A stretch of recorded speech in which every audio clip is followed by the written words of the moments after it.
Hey there everyone, and I am NekutheBOOKLocke, and I'm here with a new video for y'all today. As if y'all don't already know what it is going to be a book review / book talk for None of the Above. None of the Above is a contemporary novel by I.W. Gregorio. I believe that's how it's pronounced, that's what it said when I looked it up online.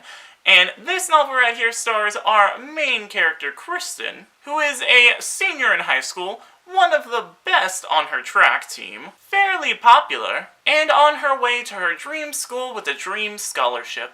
All seems well for Kristen until the night of homecoming, where she attempts to have sex with Sam, her longtime boyfriend who is on the football team and super duper popular and super duper attractive. And by football, of course, I mean American football, so not like real football. During their first time, however, she experiences such a great pain that she contacts one of her friends and decides that it's time for her to finally go see her OBGYN. Once there, however, she is diagnosed as intersex, or androgen insensitivity syndrome.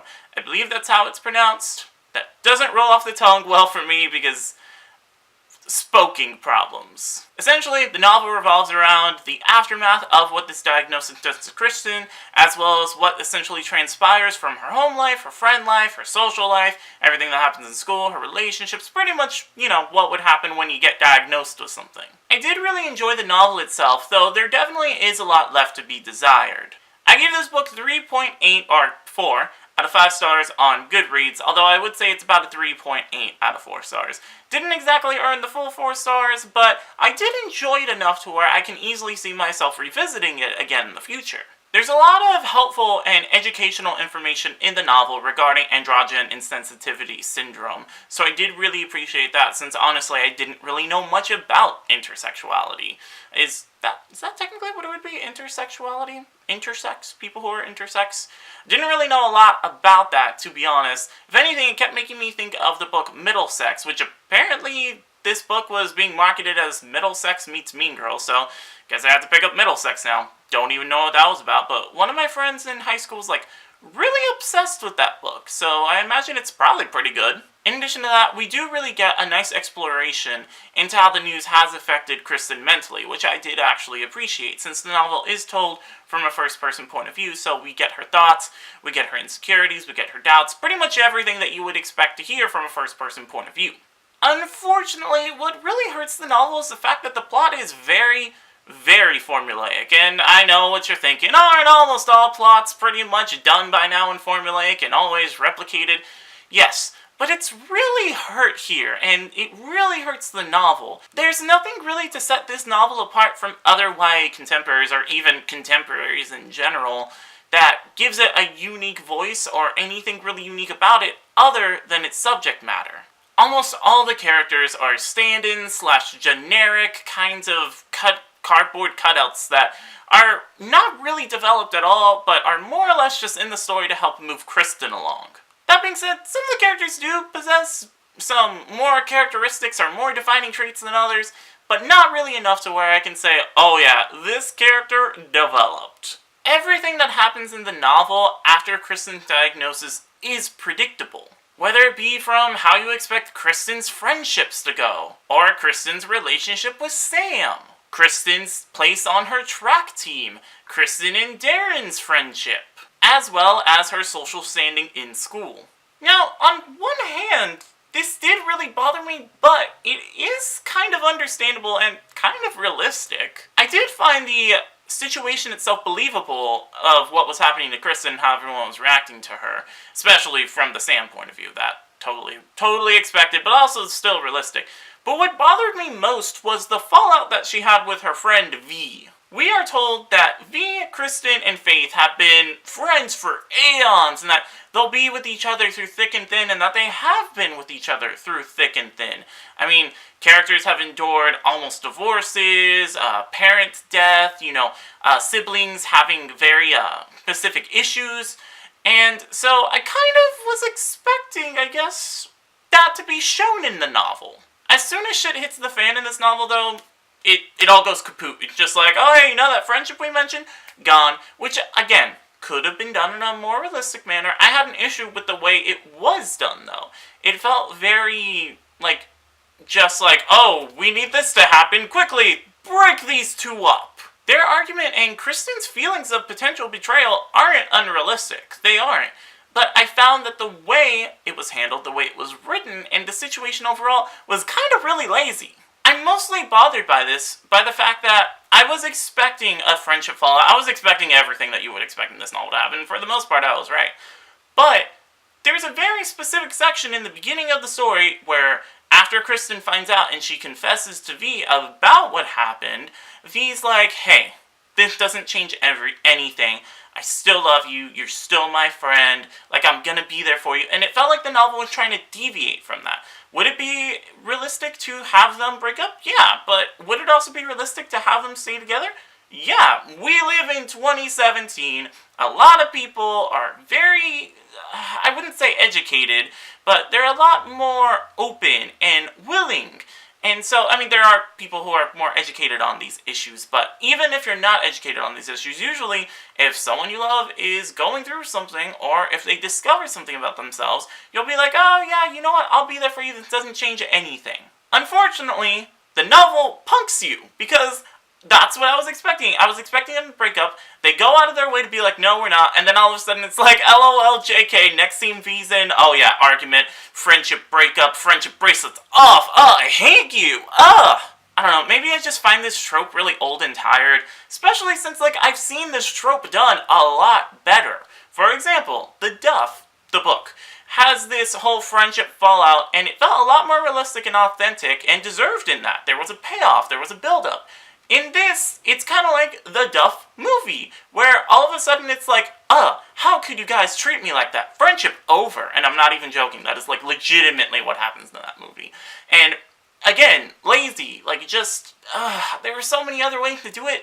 And I guess I'm focusing on just this issue right here, but it's because it really bothered me, because this is something you see a lot in stories. And a lot of the times, it's kind of boring or lazy, because majority of the time everyone goes with the easy cop-out, at least from what I've read. Usually there are the stories that do a really beautiful way of kind of having characters break up, or a really authentic way to where I'm like, you know what, I knew this was going to happen, this is tired and boring and old, but the way this novel handles it was very well thought out and well written. Unfortunately, I couldn't really say that about this novel in this regard. The prose of this novel isn't really anything too unique either. Now, the prose isn't actually bad. I would consider it kind of more generic, I guess I would say, or just kind of above average. It's not bad, but it's not really anything unique. There's nothing really new done with a writing style in here. We get some good information, which is nice, that's definitely nice, but the writing style itself is just pretty much anything that you could see any other author doing. There was no real defining voice where I was like, yeah, this is the author, this is their tone. Whereas even though, to bring up a novel that I wasn't a huge fan of, Shatter Me, I could easily tell when it's Taharu Mafi.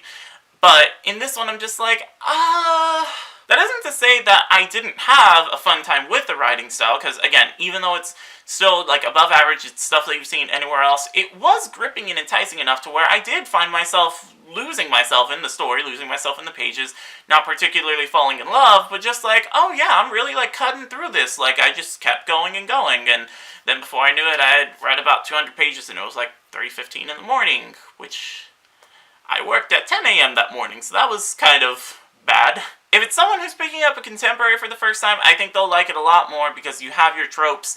They're not really exposed to it that much unless they've seen a lot of the movie adaptations of contemporaries, or just adaptations in general. But I feel like it's a pretty good novel for someone who's first getting into contemporaries. But once you've read a good amount of contemporaries, or seen a lot of contemporary movies, it kind of loses what could have made it better. It's just like, oh yeah, I've seen this done a lot of times, so. And also, the story just sort of ends. Like, there's a good ending scene, but it's not a real ending scene, or at least to me it didn't feel like a real ending scene. It felt like we were missing 20 to 50 pages, or maybe this book was deliberately cut off so that way there could be a follow-up sequel. But honestly, well, the ending itself is kind of nice and cute. It didn't feel like the ending that I deserved, honestly. And I know, like, the novel isn't just about what you want, but I don't know, I mean, I kind of pictured the story ending a different way. I kind of was expecting Kristen maybe to go back to school, to be with her new support group, old and new friends alike, to see how she navigated through things. I didn't need it to go all the way to the end of senior year, or, even go to her being at college, but just kind of give us a little bit more closure. And hell, I would have loved the final scene to have been Kristen back on the track team, doing her first run after who knows how long, and just essentially competing and going back, kind of like coming full circle to who she was, but being a more mature and understanding individual. And I would have loved to have seen that, honestly. I think that would have been a better ending, if you ask me. While the characters themselves aren't very unique, the writing style isn't very unique, when this novel gets stuff done right, it does get it done right. Kristen herself was a character who I actually did really like, and I did kind of relate to on a level. I'm not intersex, but the way that she was reacting toward the new diagnosis and how everything was affecting her kind of reminded me a lot of the stuff that I went through when I was growing up. Whether, not so much from me discovering my homosexuality, that happened when I was like, gosh, how old was I? I think I was like 11. And honestly, when it happened, I was just like, oh, that's a thing. But through other personal matters that essentially happened to me or from other people in my family, and how you can kind of react to things based off of that. Kristen herself isn't really a fantastic character, really a character that I would find memorable from a long time from now. It's not going to be like a year from now I'm going to be like, oh yeah, Kristen from None of the Above. Such a unique character. It's probably going to be like, oh yeah, None of the Above with, that character. That being said, in the story itself, she is one of the ones who pops off the page, and in my opinion is given some good depth and given a good amount of development. Could we have used more? Of course. But I think since it's her story, I'm kind of glad that we didn't have a huge amount of development from the other characters because of the fact that it's her story. We didn't have any subplots that detract from the main plot. It's just all about Kristen. Would I have liked to see more from the other characters and more development? Of course I would have, but not to the detriment of Kristen's story. If it could have further expanded her, yes, I would have loved it. If it didn't further expand her, I'm kind of glad it was left out, because it is told from her point of view. The novel never tries to make you think there's two point of views, or give you needless point of views that go nowhere, or just subplots that are introduced for other characters that are just completely forgotten. It's all Kristen's story. And I have seen a fair amount of criticisms be how Kristen reacts towards things, and sometimes how she's kind of paranoid. And again, to kind of go back to what I was saying, I related a lot to it because I've had moments like these where I'm paranoid what my friends or family think based off of a personal issue, or where sometimes I kind of have not really desirable coping mechanisms. Not so much anymore, or at least this one so much anymore. But there's kind of a scene in the novel where Kristen, not to hugely spoil anything, but as a coping mechanism, decides to go out solo to a club by herself, just kind of dance the night away, maybe mac on some dudes, feel better about herself. A lot of things that kind of happened from 18 to 20 really affected me, and there was a point where one of my coping mechanisms was 3 hoes that I had on speed dial for whenever I just wanted to fuck someone or anything like that, and just kind of lose myself and just kind of not have to deal with something at that point, or just be able to cope with it, compartmentalize, stuff like that. So anyway, that is pretty much it for my review for None of the Above. I liked it, definitely could see myself revisiting it again in the future. Not a favorite of mine, but, pretty important read, so I'm pretty glad about that. I'll see you guys next time with another video. See ya. Bye.